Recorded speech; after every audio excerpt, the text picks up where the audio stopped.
Hey everyone, I'm Mary Joanna, and the topic of today's short talk is all women play blackjack. So this is an episode for the young men out there.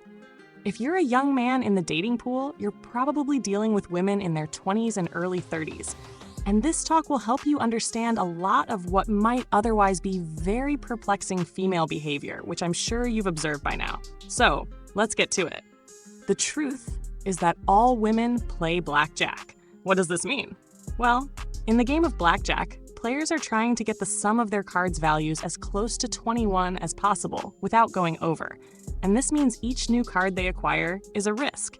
It could safely bring them closer to 21, which is good, or it could push them over the edge into busting, which is bad. Well, it's possible to hit 21 on your initial cards. That's called a blackjack. This is relatively rare. Most people start out with a sum that is less than 21, and they have to make a decision as to whether to hit, that is, to acquire another card, or to stand, that is, to settle for their current value. And the decision to do this is based not only on the value of the cards held by the player, but also on the value of the card the dealer is showing. Both pieces of information are essential to making an informed decision. To be effective, a player can't make a decision based on just one of these data sources in isolation. Based on this information, people can make more rational decisions about how to act, given the balance of probabilities in effect. Make sense? Now, the same thing is happening with women in the sexual marketplace. We don't like to say it, many won't even admit it, but all women understand something about men. Namely, a big part of why men give them attention and pursue them for sexual relationships is because they are physically attractive. And that physical attractiveness diminishes with time until the point when it becomes increasingly difficult, though not technically impossible, to secure the type of relationship she would prefer with the man she would prefer to have it with. That's busting. She waited too long or refused to settle, and now she's over 21. Now, some women really don't like hearing this. They'll contend that the issue isn't with their decision-making, but with the superficiality of men's desire, which inordinately cares about how they look. And hey, no arguments here. That is super superficial. However, as I've previously discussed, that superficiality may obscure some surprising depths. And in any case, it's not going anywhere anytime soon. On the other hand, other women accept the rules of the game irrespective of whether they approve of them and do their best to play as effectively as possible. These women are actively trying to secure the most favorable relationship terms they can with the most attractive men they can access before they bust. And they do this by considering the information contained in the cards in their hand, which is potentially you, the man they are currently dating, and the information conveyed by the dealer's show card, which is the other men she could potentially access for a relationship. She'll use information from both sources to determine whether to hit or to stand. Now, sometimes this decision is very simple. When you're holding a 20 against a 5, you stand. And when you're holding a 4 against a 10, you hit. However, in many cases, it's not so easy to decide what to do, especially if you're not surrendering to a rational strategy of action. And most people do not have and shudder at the possibility of having a rational strategy of action when it comes to dating. They'd prefer to make decisions based on how they feel, and these feelings can be very conflicted. In certain circumstances, it can be hard to stand because standing is settling, by definition.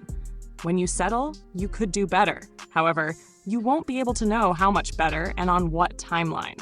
By the same token, it can be hard to hit because hitting is risky. In any ambiguous case, that is, in any case in which there is a real decision to make, hitting could jeopardize the entire endeavor. In wanting more, you end up with nothing. And these are non-trivial consequences when it's your money on the felt. So why is all this important for young men to keep in mind in the first place? It will help you to appreciate that it's not always about you. Like, it's only partly about you.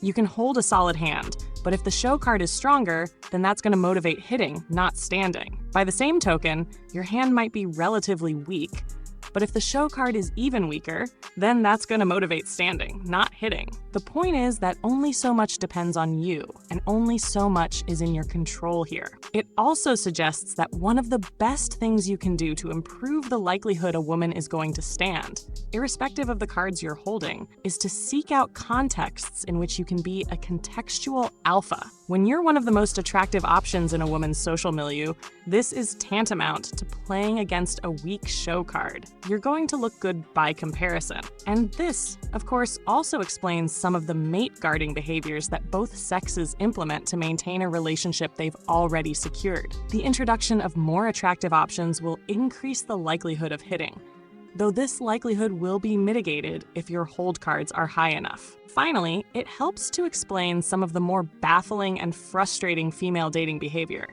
the flakiness, the unpredictable interest, the impulsiveness. In the game of Blackjack, the most difficult decision to make is when you're holding 16 and the dealer is showing 10. The dealer's down card is more likely to beat your 16 than not, but you're more likely to bust if you hit than not. Even players who are trying to implement perfect strategy can make an emotional decision here, because it's hard to hit when the odds are against you, even if it's the logical thing to do. Just like the Blackjack player, the woman is going back and forth. Back and forth. Should I hit or should I stand? Should I settle or should I wait for something better? You can understand the probabilities, but that still won't tell you what will actually happen. This vacillation indicates that she likely finds you attractive, which is good, but not attractive enough to sufficiently reassure her that she won't find someone better before it's too late, which is not so good. If she thought you were either more or less attractive than she currently does, you wouldn't be dealing with as much of this infuriating behavior. As a man, you have to focus on what's in your control, namely, improving your value proposition, increasing the value of your hold cards, and creating opportunities to be a contextual alpha, playing against weaker show cards. And the good news is, as long as you don't muck anything up, you'll typically get better at both as a function of time. You'll know that you're making progress because women won't be exhibiting this kind of vacillation, which should indicate that they're seeing you as a much safer bet. What do you think? Does this fit with your own experience? Let me know in the comments below. And please send this episode to someone who you think might benefit from its message, as it's word-of-mouth referrals like this that really help to make the channel grow. I mean it. As always, I appreciate your support, and thank you for listening.